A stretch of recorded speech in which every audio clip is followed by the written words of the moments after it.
Hello and welcome to the Rusted Brush. Today, I'm going to be reviewing the Wargames Atlantic Conquistadors. For more context, I'm going to be using these from my Estalian themed Empire army for the Old World. I bought a few boxes of them, as I'll be using them as the core of my infantry. I'll go over what you get in the box, assembly, comparing them to other minis, and their price point. So, let's begin with what you get in the box. In one box, you get 4 larger main sprues, and 4 smaller sprues. Each box has enough to make 24 figures.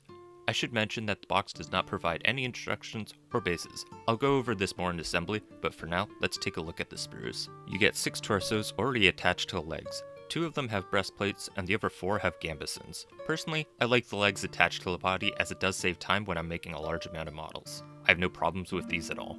Moving on to the weapons, each pair of sprue, meaning the large and the smaller frame, comes with 6 pikes, 5 handguns, 4 swords, 4 shields, 4 bucklers, 3 halberds, 3 crossbows, 2 greatswords, and a banner and a drum.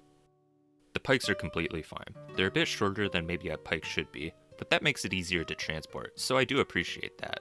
In your box, you're getting a total of 24 pikes, which is pretty good, especially when it'll be the most popular option for Empire players.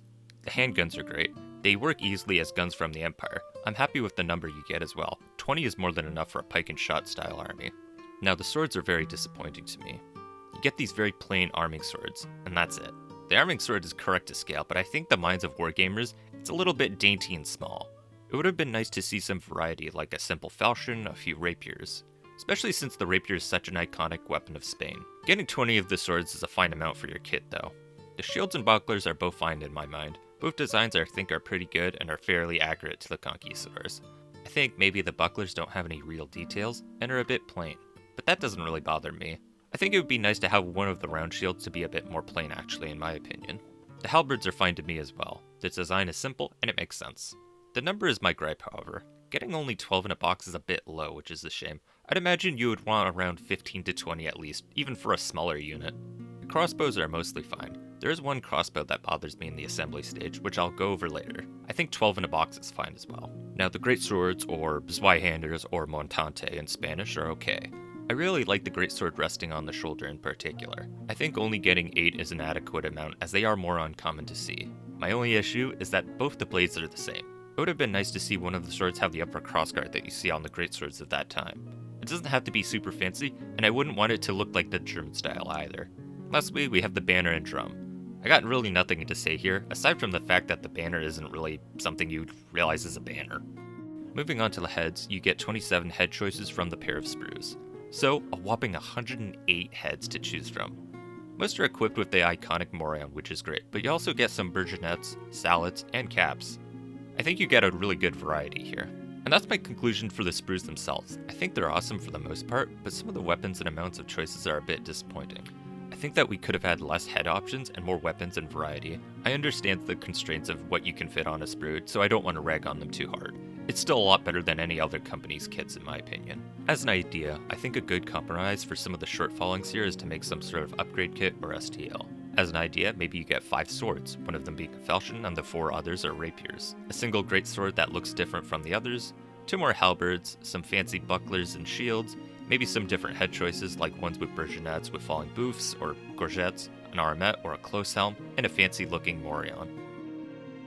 Let's move on to assembly now. For the most part, it's fairly simple to assemble, but I still have some cons here. To start with, the crossbow split in 2 really bothers me. It's not the hardest thing to glue together, but it's still a pain.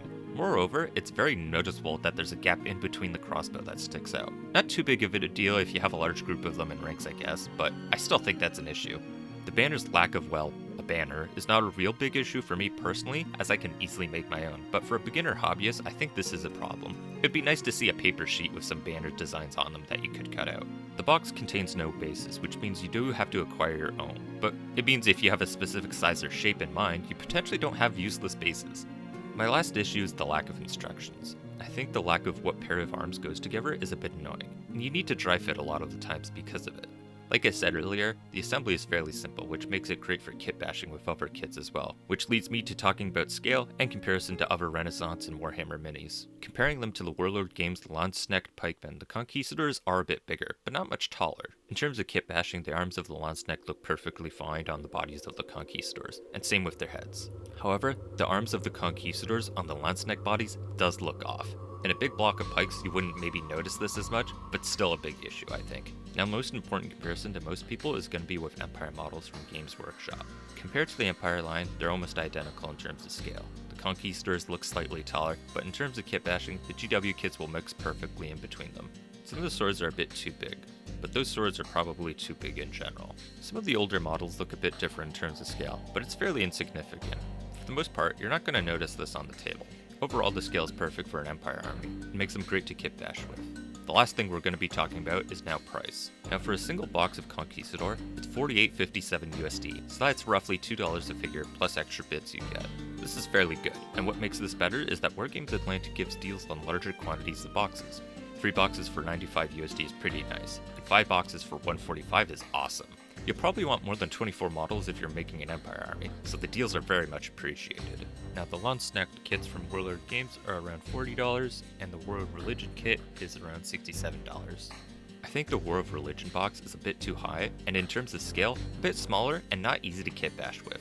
The long-snacked kits have the same scale issue, but you can still use the heads and arms for kit bashes.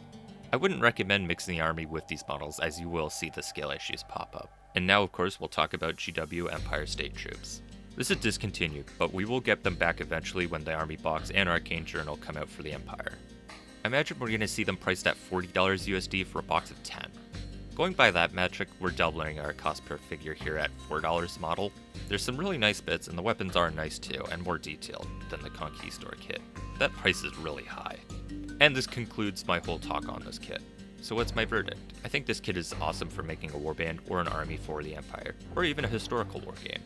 I think this kit mixes well for the Empire, and if you're like me and want something more specific like an Estalian themed army, this is the go-to kit, especially since Pizarro's legions are very expensive.